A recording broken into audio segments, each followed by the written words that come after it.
Fire সার্ভিসের ৩টি ইউনিটের চেষ্টায় নিয়ন্ত্রণে এসেছে শেওড়াপাড়ার আবাসিক ভবনের আগুন। এই মুহূর্তে সেখানে আছেন সহকর্মী শাহিন আলম। সর্বশেষ খবর জানতে সরাসরি যাচ্ছে তার কাছে।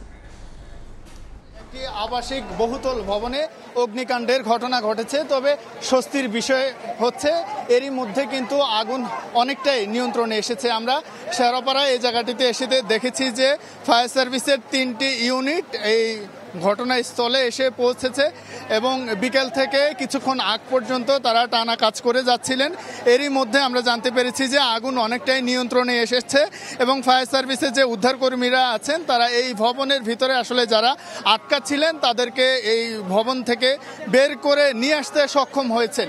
যদি এখনকার বর্তমানে এই পরিস্থিতির কথা যদি বলি তাহলে প্রচুর উৎসুক মানুষ এই এলাকায় এই ভবনের সামনে তারা ভিড় করছেন। তবে স্বস্তির ব্যাপার হচ্ছে ফায়ার সার্ভিসের সঙ্গে কথা বলে আমরা জানতে পেরেছি যে আগুন অনেকটাই নিয়ন্ত্রণে। এখানে ফায়ার সার্ভিসের পাশাপাশি আইন শৃঙ্খলা রক্ষা বাহিনীর অন্যান্য যে সদস্যরা রয়েছেন তারা এই বাড়িটিতে এসেছেন। তবে ফায়ার সার্ভিস সূত্র যেটি বলছে যে ভিতরের এই ভবনের ভিতরে যারা আটকা পড়েছে তাদেরকে এরই মধ্যে বের করে নিয়ে আসা সম্ভব হয়েছে।